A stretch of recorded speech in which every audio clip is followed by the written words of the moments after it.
STR Phase 3 payments to begin next Thursday. Rescuers widen search for victim of sinkhole incident.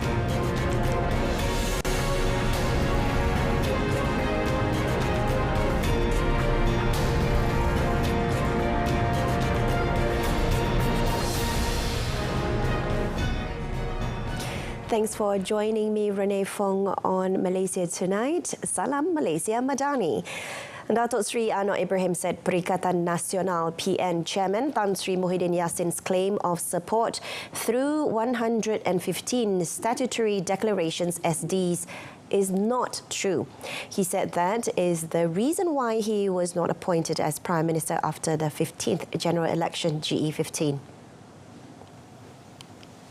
The Prime Minister said there was an overlap where several members of Parliament MPs signed SDS 2 or 3 times, meaning Tan Sri Muhyiddin did not have enough support through SDs after GE15 in November 2022. Bila kedudukan tidak jelas, Tan Sri Muhyiddin kata ada 115, Anwar kata ada 112. Ada orang sign sekali, ada sign 2 kali, ada sign 3 kali. Ada parti beza pendapat. Jadi oleh itu, tuanku terpaksa buka balik dan sema untuk meyakinkan diri dia. Sebab itulah dalam perlembagaan dia katakan mengikut pandangan dia setelah dia lihat semua. Kemudian tuanku panggil pula sidang raja-raja, bincang.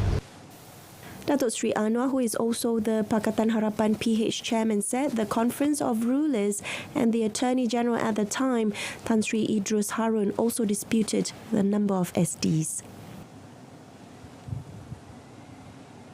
Malaysia has never forgotten nor complacent in defending the fate of the Palestinian people. UMNO President Datuk Seri Dr. Ahmad Zahid Hamidi congratulated Prime Minister Datuk Seri Anwar Ibrahim for being bold and vocal in expressing Malaysia's firm stance in supporting the plight of the Palestinians. He also expressed appreciation to the Foreign Ministry for its active role that led to the acceptance of Palestine's bid for full membership in the United Nations. Tahniah kepada Tok Mat sebagai Menteri Luar yang turut memainkan peranan aktif sehingga membawa kepada penerimaan keanggotaan penuh Palestin di Pertubuhan Bangsa-Bangsa Bersatu. He also applauded Foreign Minister and Defence Minister for their successful contribution in airlifting injured Palestinians to receive medical treatment in Malaysia.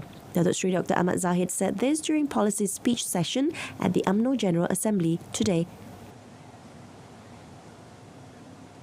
The disbursement of the Sumbangan Tunai Rahmah STR Phase 3 payment to 8.5 million recipients will begin next Thursday. The Ministry of Finance MOF said recipients would receive payments of up to 650 ringgit according to their respective categories, with a financial implication of 1.7 billion ringgit.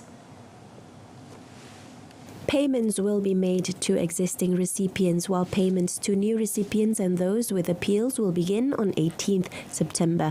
Existing recipients as well as new recipients or those who have appealed and are registered in the STR database will receive their Phase 3 payments via bank account crediting. Meanwhile, payments to recipients who do not have bank accounts will be disbursed in cash through Bank Simpanan Nasional (BSN) in stages. Prime Minister Datuk Seri Anwar Ibrahim, who is also the Finance Minister, announced in the 2024 budget that the STR allocation would be increased by 25% from 8 billion ringgit in 2023 to 10 billion ringgit. Recipients encompassing nearly 60% of Malaysia's adult population are expected to benefit from the initiative.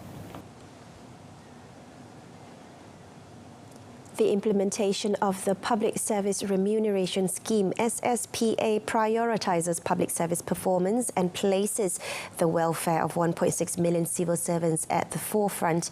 It is part of the public service reform agenda in ensuring every service rendered to the people is implemented with quality and integrity. According to the Director of Personnel and Organisation Division, Public Service Department, Dato' Fauzan Ahmar, the implementation of SSPA is timely considering the increased cost of living. He added that the salary adjustments through the new system are commensurate with job description and service delivery of civil servants. Bukan sahaja motivasi, dan pada yang sama kita akan meningkatkan sistem yang perkhidmatan kita yang lain akan dilihat supaya digitalisasi teknologi akan dipakai sepenuhnya, AI akan dipakai sepenuhnya, akan menjadikan perkhidmatan ini lebih lancar, cepat, tepat untuk rakyat juga. A woman is still missing after being swallowed by a sinkhole along Jalan Masjid India today, prompting the rescue team to excavate a wider area after a manual search failed to find the victim. Kuala Lumpur Fire and Rescue Department JBPM Deputy Director Rohizan Anwar Mamat, who is the operations commander, said more such personnel would be deployed following an expansion of the area to be dug with a Kuala Lumpur City Hall excavator. Kita dah buat carian manual tetapi kita gagal menjumpai dan kita perlu dapatkan bantuan machinery. Sekarang kita menunggu excavator daripada DBKL dan jangka dalam waktu terdekat. Lepas tu kita akan sambung buat korekan yang lebih luas. Meanwhile, Dang Wangi Police Chief ACP Sulizmi Effendi Sulaiman will be examining closed-circuit television camera CCTV footage of the incident to obtain more information regarding safety measures. Sulizmi said he is still discussing with relevant agencies before deciding whether to close a wider area around the sinkhole.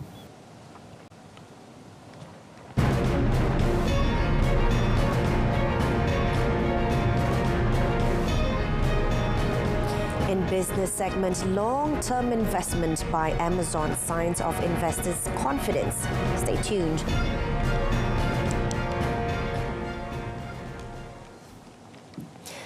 The long-term investment made by Amazon Web Services AWS shows investors' confidence in the stability and policy of the Madani economy. Prime Minister Datuk Seri Anwar Ibrahim believes this new investment will bring about potential for innovation resulting from tech transfer and learnings. There are several components to this new relationship with AWS. One, AWS will invest to build physical data centers in Malaysia, becoming one of Amazon's trusted 34 launch regions across its global infrastructure map. Two, over 3,500 Malaysian jobs will be directly created from these new data centers. Yesterday, AWS announced that it has launched the AWS Asia Pacific Malaysia region with plans to invest about 29.2 billion ringgit in Malaysia through 2038. Developers, startups, entrepreneurs and enterprises, as well as government, education and non-profit organizations will have greater choices for running their applications and serving end users from the facilities located in Malaysia. The Digital Ministry signed a Memorandum of Understanding to increase and exchange digital solutions based on technology with India. And its Minister, Gobind Singh Dio, said through the signing, a joint committee Malaysia-India Digital Council, MIDC, will be set up. Among initiatives included in the MOU were sharing of technical expertise and experience in digital public infrastructure, as well as e-governance solutions, and exploring business-to-business partnerships among industry players in both countries. MIDC will also look at collaborations between the startup and small and medium-sized enterprise SME ecosystems, including investments in both countries in a mutually beneficial manner by establishing linkages between relevant organizations. In addition, cooperation between computer emergency response teams on the cybersecurity of both countries will be strengthened. Gobind was on a 3-day official visit to India with Prime Minister Datuk Seri Anwar Ibrahim to increase cooperation as well as explore initiatives to further boost Malaysia and India ties. The leading index LI continued its positive trend by registering a 3.5% growth and reached 113.4 points in June 2024. This is compared to 109.6 in the same month last year, said the Department of Statistics DOSM today. The LI is a tool utilized to predict economic trends for an average of 4 to 6 months ahead. Chief Statistician Datuk Seri Dr. Muhammad Uzair Mahidin said the Bursa Malaysia Industrial Index demonstrated robust performance with 42.2%, positioning it as the primary contributor to the increase. Looking at the smooth long-term trend in June 2024, DOSM said the LI remained above 100.0 points, reflecting Malaysia's sustainable and resilient economic growth. As Malaysia is a consumer-driven economy, the implementation of the salary revision initiative is poised to boost domestic spending. Regarding the current economic performance, the DOSM said the coincident index CI maintained its positive growth since September 2021 with 2.6%, achieving 126.4 points in June 2024. The real contributions, EPF 8.5%, was the main driver of this increase, followed by a 6.4% rise in the volume index of retail trade. Meanwhile, unemployment continues to decline in the second quarter of 2024, in line with increased demand for labour in the economic sector. Datuk Seri Dr. Muhammad Uzair said the number of labour force grew by 2.5% to 17.15 million persons. During the same period, the number of unemployed persons continued to decrease by 4.1% to 557,800 persons, registering an unemployment rate of 3.3%, unchanged for 3 consecutive quarters. He said escalating household spending was due to a strong labour market and broader policy support contributed to the improved performance of Malaysia's economy, which achieved a higher growth rate of 5.9% in the second quarter of 2024. Additionally, he said further expansion in exports along with potential investments flowing into the country also played important roles in strengthening the demand for labour. The National Institute of Entrepreneurship, INSCEN, welcomes agencies and organizations to collaborate with the Institute to help strengthen the country's entrepreneurship ecosystem. And INSCEN's mentorship programs have so far successfully helped entrepreneurs increase sales by 7.5 million ringgit and create 110 new jobs. INSCEN Board of Trustees Chairman Mustafa Kamil Ayub said the sales growth was achieved through 2 programs, namely the INSCEN Bumi Putra Business Coaching IBBC and the Menu Profit Coaching Program. He added that an impressive 6.9 times return on investment was generated from the IBBC and Menu Profit Coaching programs. Mustafa Kamil said in his speech at the graduation ceremony of 233 INSCEN Mentorship Program entrepreneurs for 2024 in Bangi.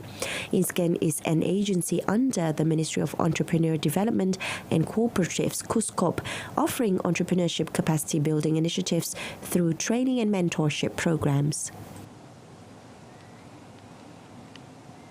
Sime Darby Property Berhad SDP is optimistic about maintaining a strong performance in the second half of 2024 despite having to navigate through market challenges and regulatory changes.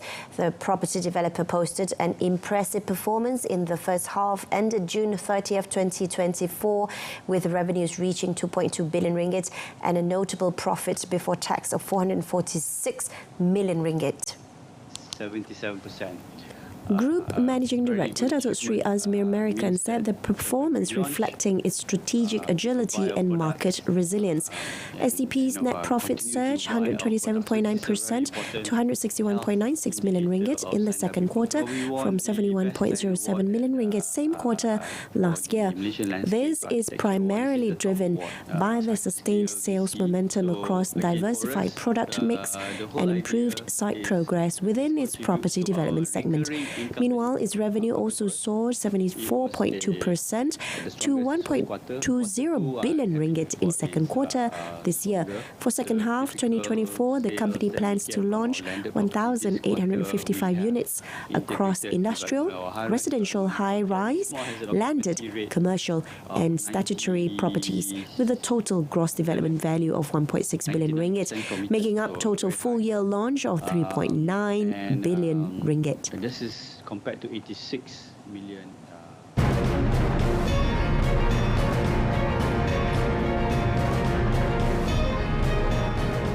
On the foreign front, plane crashed in Thailand. 9 feared dead. More details after this.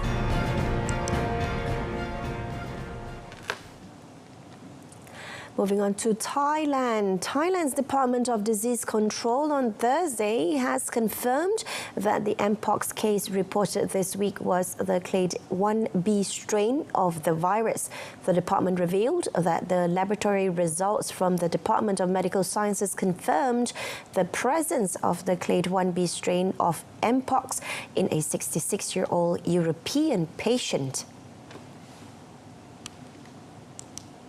According to its Director General, Dr. Tungchai Kiratitutayakond, this is the first Mpox case detected in Thailand.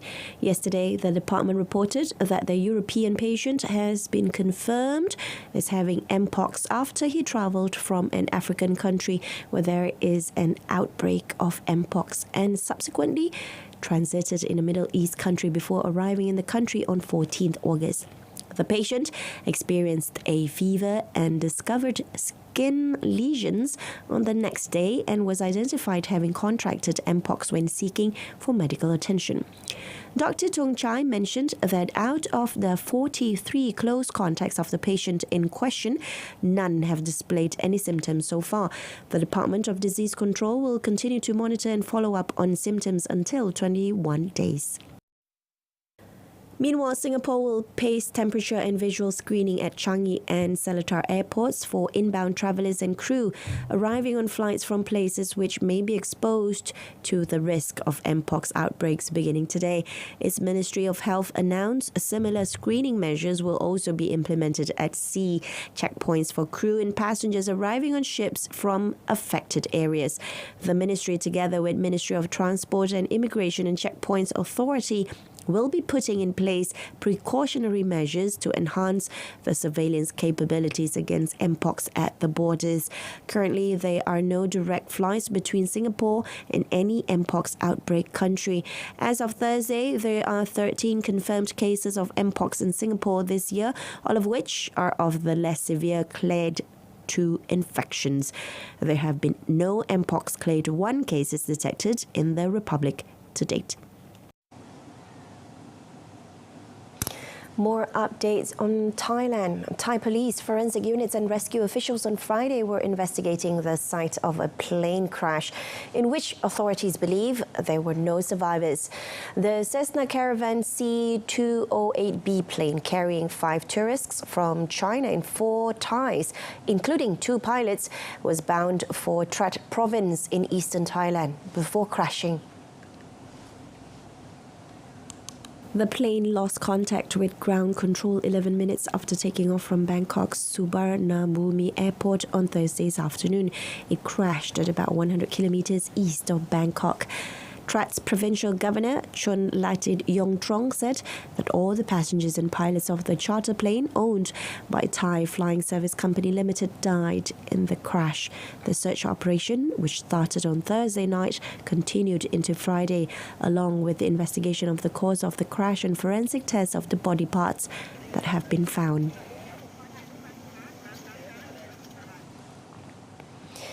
And over to South Korea, where its police announced on Friday a fire at a lithium battery maker that killed 23 people and injured 9 other workers in June occurred as the company raced to produce batteries to meet a deadline without taking action to address signs of dangerous quality failures. Police have been investigating the blaze at battery maker Aricel over a suspected safety violations after ordering a halt of operations. Police official Kim Jong-min reiterated the company had failed a quality inspection in April for batteries that were intended to be supplied to the country's military and subsequently ramped up production to make up the backlog to meet a deadline. He further commented Aricel hired temporary and unskilled workers, contributing to a jump in product defect rates, including overheating of finished batteries, but did not take action to contain safety risks. Calls to Aricel seeking comment following the police announcement were not immediately answered. However, the company had previously claimed it complied with all required safety precautions and training. Set up in 2020, Aricel has 48 full-time employees and makes lithium primary batteries for sensors and radio communication devices. The company had supplied batteries to the military for use in communication and cryptography devices. Meanwhile, the main suspect in the rape and murder of a trainee doctor in India was taken to court for a hearing today amid heightened security. The incident on 9th August has triggered demands for justice for the victim and greater safety for women at hospitals, with doctors in several places refusing to see non-emergency patients. A police volunteer has also been arrested for the crime, and the federal police have taken over the investigation. The public anger and protests over violence against women are reminiscent of what followed the gang rape and murder of a 23-year-old student on a bus in New Delhi in 2012.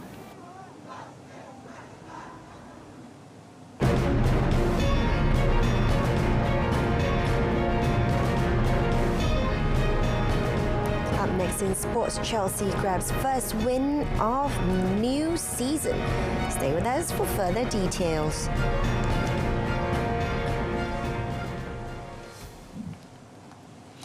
We're starting off our sports segment this evening. Selangor ended the final day of the athletics competition at the 2024 Malaysia Games Sukma with a bang, winning both the men's and women's 4 times 100 meters relays event.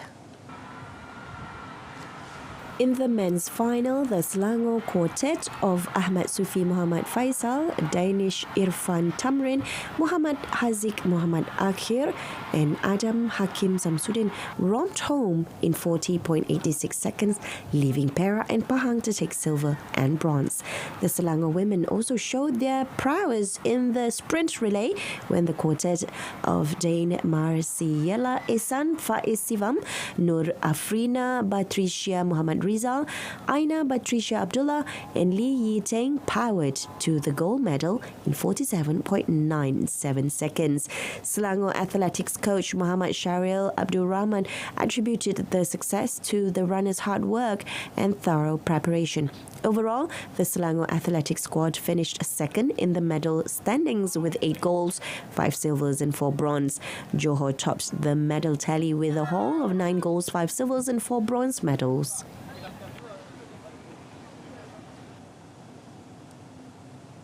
In European football, Chelsea secured their first victory under new coach Enzo Maresca with a 2-0 victory over Servette in their Conference League playoff round first leg on Thursday.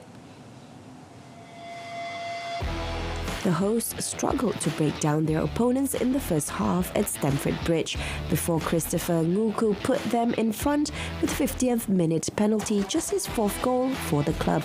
Mark Guiu somehow contrived to miss an open goal a few minutes later, but Noni Madueke moved Chelsea closer to a group stage place ahead of next week's second leg by firing home from Enzo Fernandez's pass.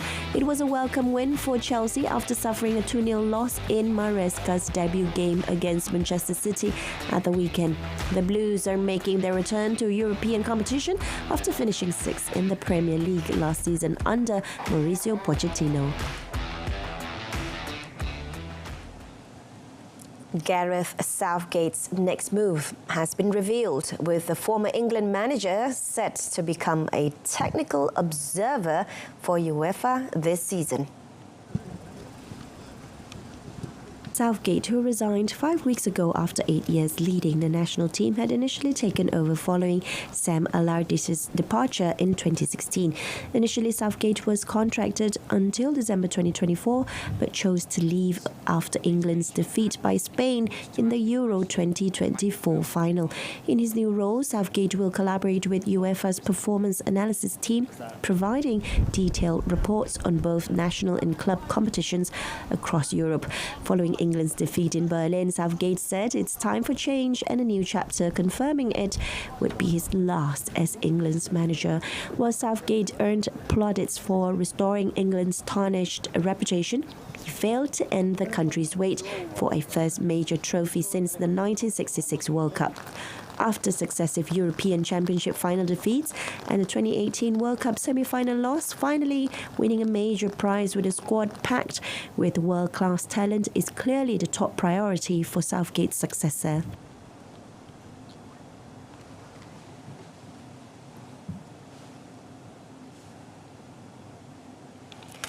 And that wraps up Malaysia Tonight. On our top story this evening, STR Phase 3 payments to 8.5 million recipients begin next Thursday. And do join us again tomorrow at 12:30 p.m. for your daily world updates. Till then, I'm Renee Fong, Malaysia Madani Jiwa Merdeka. May you have a wonderful weekend ahead. Good night.